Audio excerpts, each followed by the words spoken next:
স্বামীদের স্ত্রীদের সাথে কেমন ব্যবহার করা উচিত? এই প্রশ্ন দেখে আমি বুঝছি এটা কোনো মহিলার প্রশ্ন, কারণ উনি হয়তো ওনার স্বামীকে ধরে আনছেন এখানে। সো স্বামী যদি তার স্ত্রীর হক জানতে পারে তাহলে ওনার লাভ, উনি সে ওয়াজ শুনেতে চাচ্ছেন হয়তোবা, আরো প্রশ্ন দেখে বোঝা যাচ্ছে। যাই হোক, দেখুন, স্বামী হোক আর স্ত্রী হোক, সবচেয়েতে মানুষের উত্তম আচরণের হকদার হলো ঘরের লোকজন, মা বাপ, ভাই বোন এবং স্বামী স্ত্রী পরস্পর। এরা হলো আমাদের সবচেয়ে উত্তম আচরণ পাওয়ার হকদার।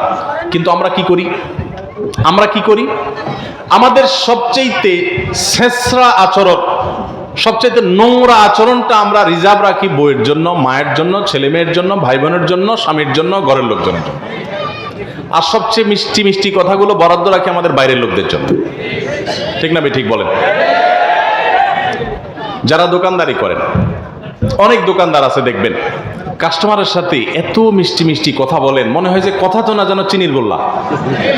এত মিষ্টি মিষ্টি কথা বলেন, ভাই আসেন, বসেন, কি খাবেন, চা খাবেন না ঠান্ডা খাবেন, কি খাবেন, এই ভাইরে চেয়ার দাও।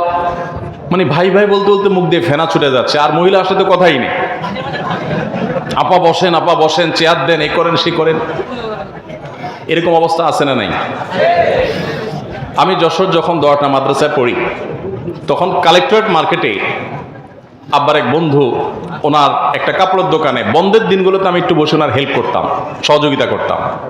তখন দেখে আমার এটা আরো ভালো করে রপ্ত হয়েছে। দোকানদাররা পুরুষ তো পুরুষ, মহিলা আসে, তাদের সাথে কত রকমের মধুর মতো কথা বলতে পারে। আর একই সময় যদি তার বউ বাসা থেকে ফোন দেয়, ফোনটা ধরেই প্রথমে বিসমিল্লাতি একটা ঝাড়ি দিয়ে বলবে, তোমার কি ঘরে কোনো কাজ কাম নাই? একটু পরপর শুধু হুদাই ফোন দাও, মিস কল দাও, মেসেজ পাঠাও, কোনো কাজ কাম নাই, তোমার জ্বালা তো দোকানদারিও করতে পারবো না। ঠিক একই আচরণ মহিলাদেরও। বাসা থেকে, দোকান থেকে যদি স্বামী ফোন দেয় বা বাইরে থেকে স্বামী ফোন দেয়, কি তোমার কাজ কাম নাই? হুদাই ফোন দাও সারাদিন, বুড়া বয়সে তোমার বিমরতি ধরছে, নানান কথা। আবার যদি অপরিচিত আননোন করে নাম্বার থেকে কেউ ফোন দেয়, তাহলে আসসালামু আলাইকুম ভাই, কেমন আছেন ভাই, কে বলছেন? তখন কথার ভিতরে মধুর কোনো শেষ। তো আমাদের পুরো সমাজে বেশিরভাগ মানুষ আমরা আমাদের সবচেয়ে ছেঁচড়া আচরণটা রিজার্ভ করে রাখি ফ্যামিলির সদস্যদের জন্য, আর সবচেয়ে মিষ্টি আচরণটা বরাদ্দ রাখি বাইরের লোকদের জন্য। এর চাইতে কপাল পড়া, এর চাইতে দুর্ভাগা, এর চাইতে খারাপ মানুষের কে হতে পারে যে তার পরিবারের লোকরা তার ভালো আচরণ পায় না, ভালো আচরণ বাইরের লোকদেরকে দেয়। অবশ্য বাইরের লোকদেরকে ভালো আচরণ দেয় বললে ভুল হবে, ওইটা তার ইনভেস্ট, ওইটা তার বিজনেস। আল্লাহ তাআলা আমাদেরকে মানুষ হওয়ার তৌফিক দান করুন। স্বামী হোক আর স্ত্রী হোক, পরস্পরের সদাচরণ করতে হবে। আমরা মহিলাদের প্রতি সদাচরণের কথা অনেক বেশি আসে, প্রশ্ন বেশি আসে, এর জন্য বেশি বলা হয়। কিন্তু বাস্তবতা হলো বাংলাদেশে বহু ঘরে ঘরে আমরা নারী নির্যাতনের কথা শুনি, ঘরে ঘরে তলে তলে হাজারো পুরুষ নির্যাতন চলছে। এই আওয়াজ আমার এই কথার সপক্ষে অনেক বড় সাক্ষী যে আসামি এখানে হাজির। আসামি তো না, আপনার ভিকটিম সব এখানে হাজির। ভিকটিমদের ঠিকঠাক আওয়াজ দেখে বোঝা যাচ্ছে যে বেচারা কি পরিমাণ দুর্গতিতে আছে। অনেক মহিলারা আছে নামাজ পড়তে পড়তে কপালে দাগ ফেলে দিচ্ছে, বোরকা তো পরে পরে হাত মোজা পা মোজাও মেনটেন করে, মাশাআল্লাহ। অনেক মহিলা আছেন যে তার নেকামলের কোনো কমতি নাই, কিন্তু স্বামীটাকে মানুষও মনে করে না। সকাল বিকাল ঝাইয়ের উপর রাখে, সকাল বিকাল দৌড়ের উপর রাখে, আর চুন থেকে নুন খসলেই নারী নির্যাতন মামলার ইঙ্গিত দেয়। বাংলাদেশে দুই ধরনের মামলা আছে। এই মামলার নাম শুনলেই বেশিরভাগ মানুষের মাথায় চলে আসে আমাদের, বা আমরা বেশিরভাগ মানুষের ধারণা চলে আসে যে এটা পুরাটাই কোনো মানুষকে ফাঁসানোর জন্য হয়েছে। তার ভিতরে একটা হলো নাশকতার পরিকল্পনার মামলা, আরেক মামলা হলো নারী নির্যাতন মামলা।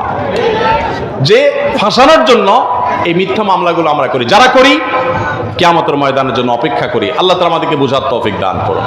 তাহলে মনে রাখবো যে স্বামী স্ত্রী উভয়ের হক আদায় করতে হবে, কেউ কারোর প্রতি জুলুম করতে পারবেন না। মহিলারা তারা অনেক সময় দেখা যায় স্বামীর প্রতি বেয়াদবি করেন, স্বামীকে পাত্তা দেন না, কোনো কথা শুনেন না। আল্লাহ এবং তার রাসূল সাল্লাল্লাহু আলাইহি সাল্লামের পর আপনার অভিভাবক, আপনার স্বামী, লোকটা যদি একটু বোকাও হয়, লোকটা যদি একটু বেকুব কিসিমেরও হয়, আপনার চাইতে 1 ইঞ্চি কমও বুঝে, আল্লাহ তাকে আপনার অভিভাবক করেছেন, আপনি তার আনুগত্য, যদি সে কোনো অন্যায় নির্দেশ না করে তাহলে তার আনুগত্য করার মধ্যেই আপনার দিনদারি নিহিত আছে।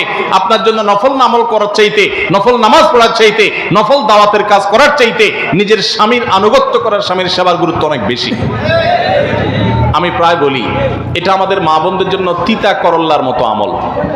তিতা করল্লার জুস পান করা যেরকম কষ্টের, মহিলাদের জন্য এইসব আমল কষ্টের। মহিলাদেরকে সুবহানাল্লাহ আলহামদুলিল্লাহ বলতে বললে ওনারা অনেক খুশি, কোরআন তেলাওয়াত করতে বলেন অনেক খুশি, কানের দুলগুলা খুলে আল্লাহর রাস্তায় দান করতে বলেন তাও রাজি, মাগার স্বামীকে শ্রদ্ধা করতে অনেকেই রাজি না। আল্লাহ তাআলা আমাদের সবাইকে স্বামী স্ত্রী পরস্পরের হক আদায় করার তৌফিক দান করুন। সদাচরণ করা, উভয়ের প্রতি পরস্পরের কর্তব্যগুলো জেনে সেগুলো পালন করা, নিজের আচরণ দ্বারা কষ্ট না দেওয়া, এগুলো আমাদের কর্তব্যের অংশ।